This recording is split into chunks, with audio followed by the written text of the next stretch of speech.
Oromoon iyyuu attamitti nagaan jiraata. Isa jedhu. Nuti simbaasumatti dhaabbannaa otoo hin taane hariiroo mootummaa nuti gara fuulduraatti Oromiyaa gubbaatti waloodhaan yaalluu fi hariiroon mootummaa federaalis maal ta'uutu irra jira. Isa jedhu kaafnee irratti dubbannee yaada waloo dabarsine irraa jechuudha. Ijaa kanaa inni suni ani gaafa warri faranjii kun yeroo baay'ee dubbattee where is the beef jetti. Gaafa wanti lafa qabate argame akka ta'utti walitti hubuu dandeenya. Garuu shakkiin karaa baay'ee ka'a. Warra sana immoo deebisee maaliif kana kaasoo jettee warri tokko akkuma ati jette innocently shakkii mootummaa ganas haa ta'u mootummaa wayyaanis mootummaa dargis mootummaa lasillaasees haa ta'u Oromoon waggaa 60 ol qabsoo keessa erga seenee booda asii gaafachaa ture. Gaafatees immoo deebii dhabe. Achuma gubbaatti walgachuma gubbaatti dhoksaa miti bara. Attamitti mootummaa kana amantu mootummaan kana godhaa attamitti kana keessa seenna. Horii jedhan turaniiru jechuudha achi keessas. Garuu nuti akkuma seeddeemaa siin jedhe sana dubbii ijibbaataa maal goona? Elaa borus iftaanis fagoo miti bara. Hin agarraa gaabbii saba keenya akka sabni keenya fudhatuttoo deebuu baate akkuma shumata isaa ta'u maal isaa ta'u 4 kiiloo gallee maal taana baay'een keenya isaaf wanti qabnu natti fakkaata. Warri yeroo wayyaanis warri dinne turreerra rakkoon isa miti jechuu kooti. Garuu ani amma amicha kanan dabarsu aantummaa qabsoo Oromootiif qabu. Aantummaa irraan deebi'a qabsoo Oromootiif qabu. Nuti maal taane seete yeroo warra abawootiin wal lolaa turre sana hin rakkanne. Isaan qawwee jedhu qawwee malee rakkoon hin qabu. Nuti immoo filannaadhaanii paarlaamaa gallee waan tokko goonaa jenna. Walii galtee tokko irra keenya waggaa 24 ta'a. Waggaa 24 ta'a walii galle. Baay'inni sinis amma karaa jettan amma galma miliggeessanitti nutis karaa jennu amma filannoo saba keenyaan quba saba keenyaan siyaasa Oromoo sirreessuu hin dandeenyu. Sinis amma galma to'attanitti siyaasa Oromoo sirreessuu hin dandeessanii goodaatti akkasumaan isa ta'uuf isa taaneefis karaa sana wayyaa karaa kam deemnaa karaa kamtu mana waaqaa nama geessaa isa jedhu gubbatti wal loluun barbaachisaa miti jennee walii gallee isaanis maa paarlaamaa galtan nuun hin jedhanii paarlaamaa gallee waggaa 5 akkatti turre beekaa aarii sanaan immoo filannaa sana booddee warri yaadee akkatti filannaa sana balleessanii namni tokko akka hin galle akka godhanii amma namni baay'een maal jedha waggaa 5 nuti paarlaamaa ture sana paarlaamaa nuti biyya kanaa akka paarlaamaa kan fakkaatu innaa sana ture jedhanii innaa isaan feesbuukii jedhan gubbaatti innaa yeroo tokko san obbo Bulchaasaa ta'uu anis haa ta'uu maal dubbachaa ture innaa isaan naannessan arga. Paarlaamaa iyyuu fakkaate akka ture dubbata. Achis gallee qabsoo saba keenyaa gurguruudhaa fi ittiin bu'aa argachuuf hin turre waggaa 5 turre baane sana booddee naasuu sanaanii akka nuti deebinee filamne hin goone mataa turanii warra aboo samma danda'an karaa caakkaa yaalaa turanii maaliif caakkaa galtan jennee gaaf tokko nuti hamma siyaasni biyya kanaa sirraa'ee sabni biyya kanaa saba Oromoo dabalatee abbaa barbaade quba isaatiin filatee mootummaa ofii amma ijaarratutti waliin lolu jennee walii galle kanaan turree jechuudha. Ammas karaa adda addaa qabsoo Oromoo keessa warri jiranii karaa danda'aa qabsaan maaliif karaa sana qopheessituun jennuun amma ijoolleen keenyallee kana gubbaatti na nagaan barbaada. Maaliif Taanzaaniyaa dhaqxanii jenneen nuti? Wanti tokkollee hin baafne maa Taanzaaniyaa dhaqxanii maqaa Oromootii waa tokko maa dubbattu maa kana gootu hin jenneen. Amma deemanii dadhabu amma deemanii mootummaa walii galuu dadhabanii dhaaban. Nutis hamma deemne waan isaan nu gorsuun irra jiru afaan gahaadhaan nutti himuun irra jiru qabsoon saba keenya akka taanetti akka fashaloofne. Qabsoon waggaa 60 gangalachaa ture goodaatti akka hin banne. Sabni Oromoo waggaa 60 qabsaa ture. Nagaa akka argatutti dimookiraasii ijaarrachuu akka danda'utti qeesaa gubbaatti abbaa dachiisaa abbaa biyyasaa akka ta'utti kana gubbaatti hunduu gumaacha gochuudha. Walitti simuudha. Karaan kun hin ta'u karaa kana wayyaa wal gaafachaa deemuudha. Karaa achitti yaadan taanes waan hin taanes oo facaafne bu'aa guddaa nuuf fiduu jechuu kooti. Kanaafanii waan kana dhukkubsee dubbachuu barbaade.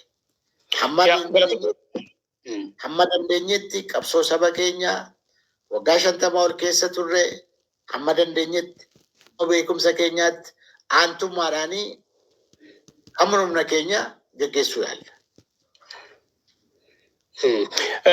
Bu'uurri yaadaan makaasee gariin nan dhagaa miidiyaalee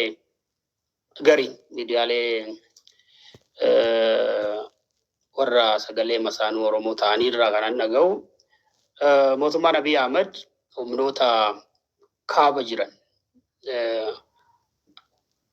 political alliance yookiin immoo tarreen siyaasaa haaraan gara kaabaatti dhalataa waan jiruuf mooraa Oromoo walitti qabuudhaaf jedheeti malee dhugumatti haqa barbaadee miti kan paartilee Oromootiif waltajjii heeyyamee Finfinnee keessatti namni paartileen kabiraa waltajjii gaggeessanii mari'achuu hin danda'anii hidhamu korri hin gaggeeffamu warri kun akkamitti mari'atanii jedhanii gariin warri kaasan jiru. Dhaabota siyaasaa kan saba biraarraa ijaaraman maqaa garaagaraatiin warri ijaaraman waltajjii akkasii taa'uu hin danda'amu. Dirreen akkasii hin jiru. Warri kun Oromoo waan ta'aniif mootummaan kunis mootummaa Oromooti waan jedhu akkasii justify warri godhan jiru. Asirratti maal jedhu? Ela warra akkas jedhani amma innasaan kaleessa Tigraayitti mootummaan kun maalidha warra Tigree nuu yaa balleessuu maal nuu yaa godhuu jedhee uffata wattaaddaraa uffatanii maal ta'anii bobba'aa turanii jibbaa warra Hiwaatirraa warra TPLF irraa qabnu utuma jiru karaan sun hin baasu jennee mootummaa kanatti dubbachaa turre ibsas baasaa turre. Innaa warra amma nu kasasu kuni gifaa baloo jedhanii Tigraay gubbaatti akka innaa isaan bobbaasaa turanii ofuma isaaniitu uffata iyyuu wattaaddaraa iyyuu maaliyyuu uffatanii innaa isaan bobba'aa turan sana nuti hamma feene Hiwaat sanuu hidhaa ture sanayyuu sabni Tigraay akka keessatti hin miidhamne jennee maal taanee wanti deemaan turre irratti bobba'an turre balleessiiti. Saba sana balleessiiti nuufi ati qabu mootummaa Oromooti kana nuu godhu jennee gaaf tokkollee waan mootummaa gargaaru hojjennee beeknu jechuudha. Gaaf tokkollee warra maarrammoo nu kasasanii afaan bal'ifsanii bal'atanii warri nu kasasan immoo mootummaa samma kasasan wajjin dhaabbatanii Abiyyi nabiyyiidha jedhanii amma Tigraayitti amma eessaatti duulaa turan. Siyaasni biyya kanaa bar nama dinqa. Isaantu deebiseetu kunoo nu maal gochuu fi mootummaa kana dhaabbachuudhaaf nuun jedha. Nuti sabni biraa akka miidhamu, sabni biraa marga isaati akka hin cochoone, akka hin falmamne, kaleessas hin jennu, borus hin jennu. Nuti nagaan biyya kanatti haa dhufu. Abbota saba Oromoo gubbaatti hundaa'ee ta'eef immoo sabni keenya nagaa argatu maal argatu kan nuti jechaa jirru jechuu kooti. Kana waan diriirii immoo sitti mee Paalestaanii lu waggaa 77 Israa'el wajjin iyyuu jechuu kooti. Diriirii deessifte. Hoboo fidde iddoo dhaabbattee bu'aa irratti argatta. Hoboo fiduu didee qabsoo keetti fufta. Kun amaluma siyaasaa amaluma addunyaati.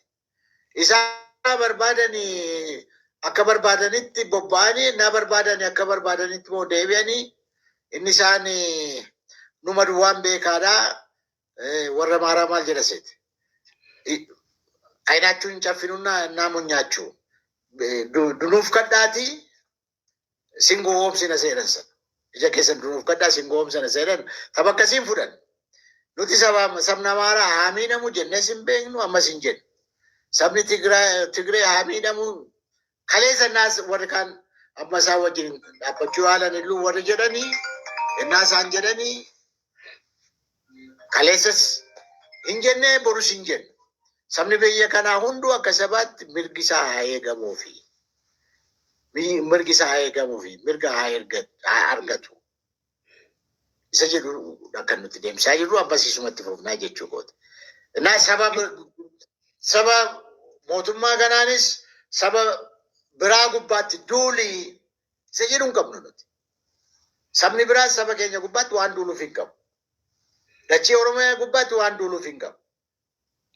Lolli keenya hoo jiraate isa gubbaatti. Cabsineetu wallaggi kan keenya eenyu kan keenya eessa kan keenya isa jedhu hoo dhufe filannus jirannus iddoo dhaqnu hin qabnu nuti. Nutis kanaa achitti saba Amaaraas haa ta'u, saba Tigrees haa ta'u, saba eenyu haa ta'u, mootummaan irratti haa dulu, haa miidhu, haa mancaasu, maalaa godhu isa jiru keessa hin jirru, keessa hin galu. Garuu sana bira darbee kaleessas warri Oromoo bitaa ture, dheengaddas warri Oromoo bitaa ture, sirna durii sanan deebisee fida. Sirna durii sanan deebisee fida hoo jedhe maqaa mootummaa maangoorra jiruuni hoo jedhe tapha gadheedha. Ilaa yeroo tokko isaanittis warra tokkotti kan na dhukkubu. Mootummaan 4 kiiloo jiru mootummaa Oromooti jedhaniitu mootummaa Oromoodhaan wal lolaa jiru, hidhaa jiru, eegubaa jiru, mancaasaa jiru, maal jiru mootummaa Oromooti jedhanii maal qabnaa jedhanii hunda keenya walitti qabanii kasasu. Ila oolee bulee isaanis itti gaddu waan ofii godhan. Mootummaan kun hunda caala